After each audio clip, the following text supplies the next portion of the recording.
কলকাতা শহরে সারা বছর ধরে বিভিন্ন সময় বিভিন্ন ধরনের মেলা হয়, আর তার মধ্যে উল্লেখযোগ্য মেলা হলো কলকাতা বইমেলা। কিন্তু এই বছরে তো কলকাতা বইমেলা হয়ে গেছে, তাহলে পাঠকদের জন্য রয়েছে সুখবর। গড়িয়া মিতালি সংঘ মাঠে চলছে গড়িয়া গ্রন্থ মেলা। 17ই মার্চ পর্যন্ত চলবে এই মেলা, প্রত্যেক দিন দুপুর 1টা থেকে রাত 9টা পর্যন্ত। আসুন আপনাদের এখন ঘুরে দেখাই ঠিক কতগুলো স্টল রয়েছে এখানে আর কি কি ধরনের বই রয়েছে। চলুন পাপিয়ার সাথে।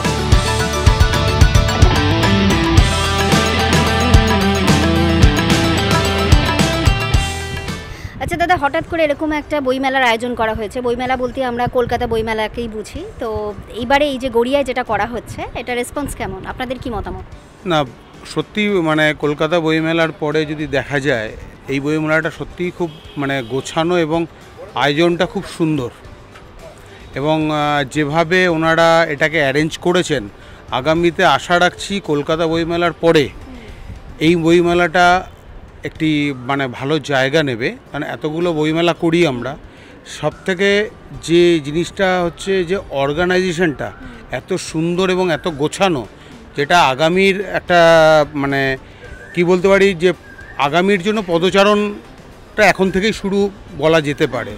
এবং এনাদের ব্যবহার এবং সামগ্রিক দিক দেখতে গেলে সত্যি মনোগ্রাহী একটা বইমেলা।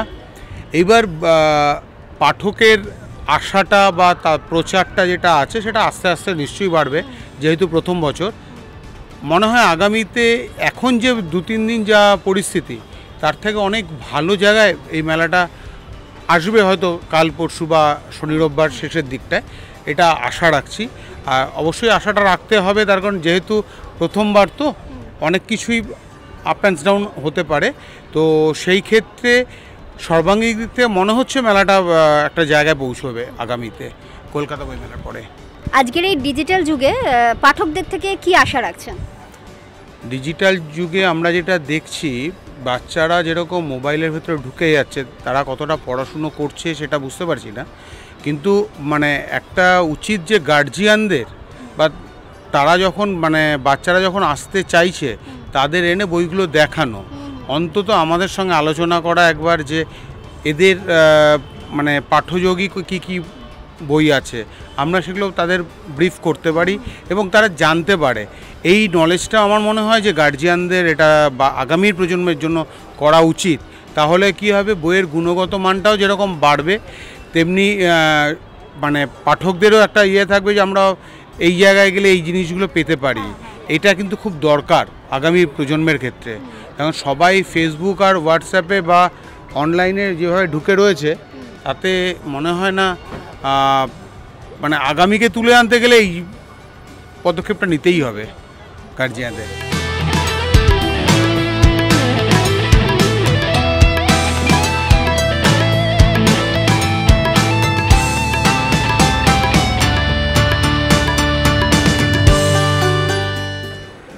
মূলত আমি লেখালেখি করি।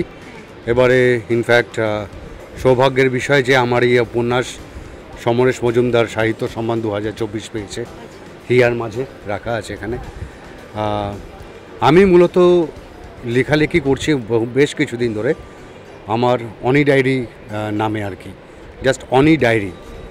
তো সেই লেখালেখি সূত্র ধরে আমার কিছু ফলোয়ার্স আছে, তো তাদেরকে নিয়ে আমি একটা সংগঠন তৈরি করি, সাহিত্যের সংগঠন। সাহিত্য, তারপরে পরে আস্তে আস্তে সেটা সঙ্গীত, আঁকা, ফটোগ্রাফি সব কিছু মিলিয়ে মিশিয়ে অনি ডায়েরি ও বন্ধুরা সোসাইটি, সেটাকে সোসাইটি রেজিস্ট্রেশন ফর্ম করে মূলত আমরা লেখালেখি, গান বাজনা, ফটোগ্রাফি এগুলো করি, সব কিছু হয়। তো এইখানটাতে আমাদের যারা সাহিত্যিক বন্ধুবান্ধব, তাদের বিভিন্ন প্রকাশনা সংস্থা থেকে তাদের বই আছে।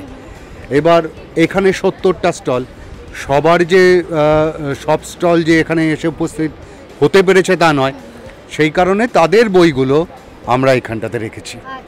তো এটা আমাদেরই লেখক বন্ধু বান্ধবদের তাদের প্রকাশিত বই নিয়ে আমরা আমাদের এই স্টলটাকে তৈরি করেছি।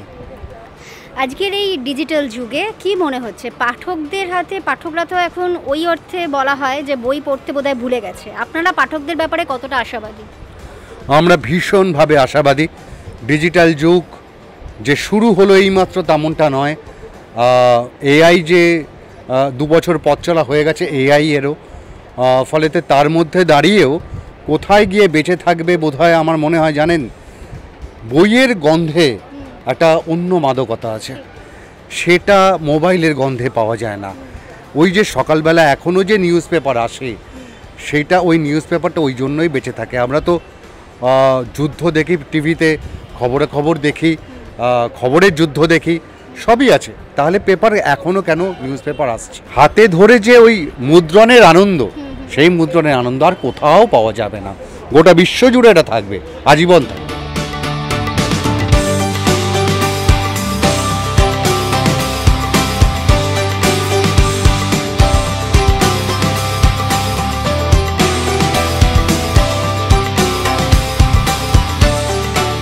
স্টলের নাম দেখছি ট্রাভেল ম্যানিয়া, কি ধরনের বই রেখেছেন?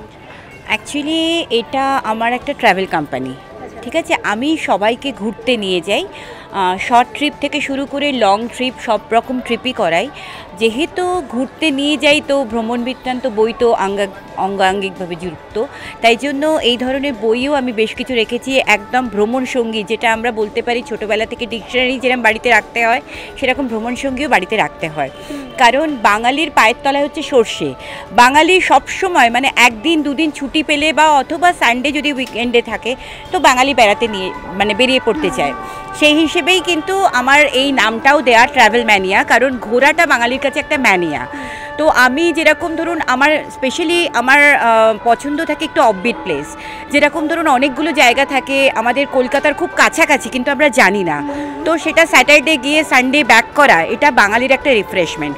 কারণ এই অক্সিজেন নেওয়ার জন্য বাঙালি ঘুরতে যেতেই চায়। তো সেই জন্য আমার বেশ কিছু বইও এখানে আছে উইকেন্ড ট্যুরের জন্য, কোথায় কোথায় যাওয়া যায় বা সব রকম ইনফরমেশন ওর মধ্যে দেওয়া থাকছে, কিভাবে যাতায়াত খরচটা কীরকম পড়বে সবটা, সমস্ত ইনফরমেশনই সেখানে থাকছে। প্লাস আমার কাছে কিনে আমার স্টলে যারা ভিজিট করবেন তাদেরকে আমি নিজে দায়িত্ব সহকারে ঘুরতে নিয়ে যাই। এবং এটা আমি বলতে পারি যে আমার কাছে যেরকম একটা টিনেজার মানে 20 থেকে 23 বছরের বাচ্চা যেভাবে টেক কেয়ার করে, সেইভাবেই কিন্তু আমি অ্যাবাভ 60 এজের যারা থাকেন ম্যাক্সিমাম সময় তারাই যান আমার সাথে। কারণ কি এটা হয় যে একটা সময় আসে তখন তাদের সমস্ত কর্মব্যস্ততা শেষ হয়ে যায়, তখন তাদের কাছে অনেক ফ্রি টাইম। তো আমি দেখেছি আমার এই ট্রাভেল ম্যানিয়াকে রান করতে গিয়ে যে তারা কিন্তু বেশি ঘুরতে যেতে চান এখন। তো তাদের জন্য আমি বলবো ট্রাভেল ম্যানিয়া পারফেক্ট, কারণ আমি যে হাতটা ধরি সেই হাতটা আবার যখন তারা বাড়ি ফেরে তখনই ছাড়ি। তো এরকম অনেকে আছে আমার সঙ্গে যারা আমার সাথে ঘুরতে গেছেন, তাদের ছেলে মেয়েরা বা তাদের বউ এরকম কেউ, তারা কিন্তু আবার তাদের বাবা মাদের ভরসা করে আমার উপরেই ছেড়েছেন। আর আমার ট্রাভেল ম্যানিয়া কোম্পানি, আমার নাম শম্পা, তো সবার মাথায় এটাই কাজ করে যে শম্পার সাথে ছেড়ে দেওয়া মানে একদম নির্ঝঞ্ঝাটে যাওয়া। তো সেরকমও আছে এখানে আমাদের সন্দীপন মজুমদার, যিনি মোটামুটি ইনোভেটিভ বই লেখেন, মানে যে সমস্ত জায়গাগুলো এখনও পরিচিত হয়নি সেই সমস্ত জায়গাগুলোকে পরিচিত করেন। সন্দীপন মজুমদার বলে একজন রাইটার আছেন, তো ওনার কিছু বই আমার কাছে আছে, যেমন রোমাঞ্চকর লাদাখ আছে, তারপর আছে চেনা অচেনা কাশ্মীরের বেশ কিছু অচেনা জায়গা আছে যেগুলো এখনও অবধি সেভাবে লোকে জানে না, সেই নিয়ে বই আছে আমার এখানে কিছু। তাছাড়া আমাদের হলিডে হোম, অনেকেই দেখবেন একটু ব্যয়সীমিতভাবে ঘুরতে চায়, তো সেক্ষেত্রে তাদের বিভিন্ন হলিডে হোমের ইনফরমেশন দিয়েও আমার কাছে বই আছে। তো আমি দর্শকদের বলবো একবার এসে আমাদের মেলাটাকে ভিজিট করতে।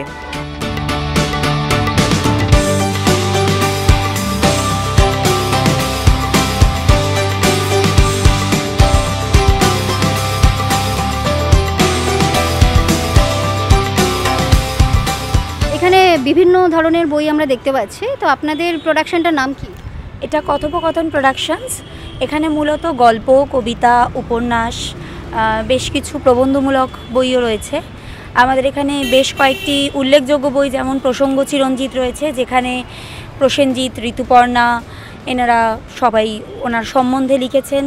এখানে একটি বই রয়েছে কার্টুনের শেখালেকাল, এখানে পুরো কার্টুনের পুরো হিস্ট্রিটাকে ধরা হয়েছে। আর এছাড়া এটা একটি পালকি, এটা একটি ঐতিহাসিক থ্রিলার বই, দেবশ্রী ভট্টাচার্যের লেখা। দেবশ্রী ভট্টাচার্যের আরেকটি বইও এবছরে আমাদের প্রোডাকশন থেকে বেরিয়েছে, বাদার বনের আড়ালে। মানে বিভিন্ন ধরনের বই আপনারা এখানে খুঁজে পাবেন। পাঠকদের উৎসাহ কেমন দেখছেন? পাঠকদের উৎসাহ মোটামুটি ভালোই, মানে যদিও একটু মানে শনিবার রোববারটাই বেশি পাওয়া গেছে, কিন্তু মোটামুটি রেসপন্স ভালোই।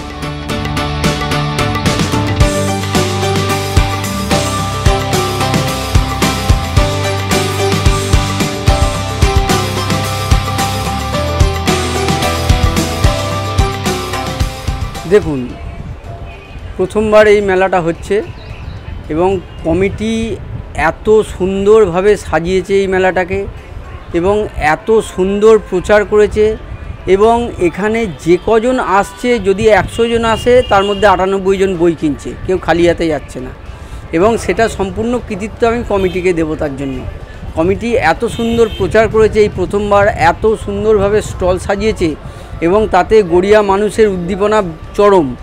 সেখানে গড়িয়া মানুষ এর একটা যেন বিশাল একটা উপহার পেল কমিটির কাছ থেকে, বইমেলা কমিটির কাছ থেকে গড়িয়াবাসী একটা বিশাল একটা উপহার পেল। তো এই মেলা ঘিরে গড়িয়াবাসীর উন্মাদনা চরম এবং এই মেলা খুবই ভালো মেলা হচ্ছে।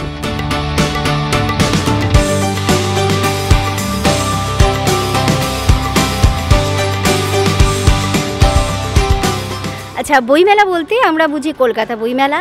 তো এই রকম সময়, অসময়ই বলবো, হঠাৎ করে এরকম বই পার্বণের এই হঠাৎ করে যেটা করা হচ্ছে এই উৎসবটা, এটা হওয়ার কারণ কি? কারণ একটাই, পরিসংখ্যান যা বলছে তাতে আমাদের কলকাতা বইমেলা হচ্ছে সবথেকে বড় বইমেলা সারা বছরে দুর্গাপুজোর মতো। তার বাইরে সারা পশ্চিমবঙ্গে 250টি মেলা হতো, আমরা 251 নম্বর। কেন না, আমি এইখানেই থাকি, মানে গড়িয়ায় থাকি, 111 নম্বর ওয়ার্ডে। আমার মনে হয়েছিল গড়িয়ায় না সমস্ত রকম উন্নয়ন হচ্ছে আমাদের 111 নম্বরের পৌরপিতা সন্দীপ দাসের জন্য, এবং তার পাশে তার অভিভাবক মাননীয় মন্ত্রী অরূপ বিশ্বাস থাকবার জন্য। বইমেলা কিন্তু হয়নি। তো এমন একটি উদ্যোগ হওয়াটা খুব বাঞ্ছনীয়, কারণ গড়িয়াবাসী একেবারে তার কাছে বইমেলা পৌঁছে দিলে তারা অনেক সমৃদ্ধ হবে। তাই এই বইমেলার উদ্যোগ। 8ই মার্চ থেকে বইমেলা শুরু হয়েছে। আমরা প্রণম্য সাহিত্যিক শীর্ষেন্দু মুখোপাধ্যায়কে পেয়েছিলাম আমাদের উদ্বোধনের দিন। আমাদের মধ্যে উপস্থিত ছিলেন 3 সাহিত্যিক, সম্রাজ্ঞী বন্দ্যোপাধ্যায়, রামকিশোর ভট্টাচার্য এবং অনির্বাণ চৌধুরী, যাকে আমরা সমরেশ মজুমদার সাহিত্য স্মারক সম্মান দিয়েছি। আমাদের এই বই মেলা টোটাল 60টি স্টল হয়েছে, প্রকাশক যারা আছেন।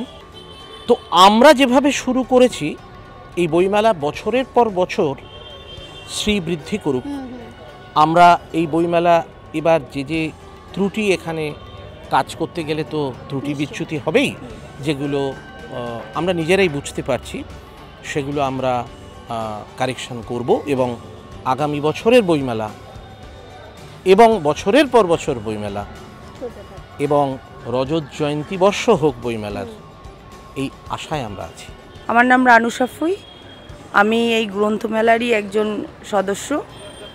তা আমাদের দীর্ঘদিনের স্বপ্ন ছিল যে অনেক দূরে দূরেই মানুষে এই বইমেলা দেখতে যায়, আমাদের ঘরের পাশে হলে আমাদের খুব ভালো লাগতো। তা দীর্ঘদিন পরে আমাদের পৌরপিতা যে সন্দীপ দাস মহাশয় এই উদ্যোগ নিয়ে এত সুন্দর একটা এই বইমেলা করেছে, গ্রন্থমেলা।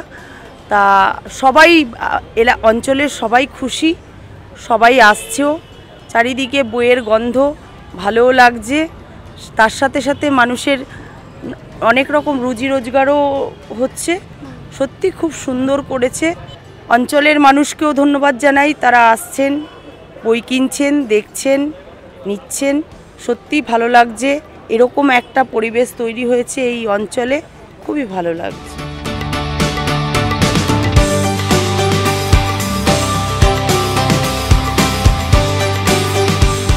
Due to my health reason আমি কলকাতা বুক ফেয়ার যেতে পারিনি।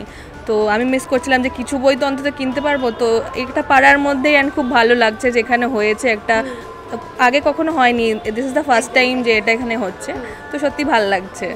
তো আপনার কি মনে হয় যে এরকম বই মেলা সারা বছর ধরে কোথাও না কোথাও হলেই রাদার ভালো? এই যে এখন পাঠকদের সাথে বইয়ের যে অনেক যোগাযোগ কমে গেছে, অনেকেই বলছেন যে এখন ডিজিটাল যুগে সবাই শুধু ফোন নিয়ে ব্যস্ত, আপনি কি বলবেন?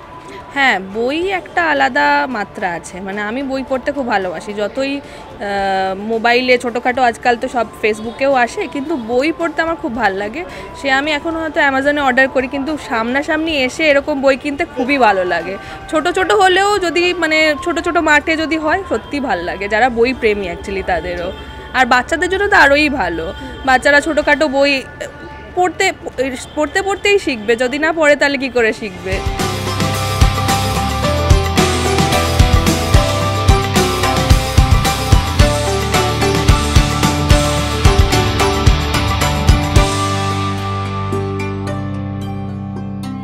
আরও খবর পেতে লাইক, ফলো আর শেয়ার করুন নিউজ নাওকে।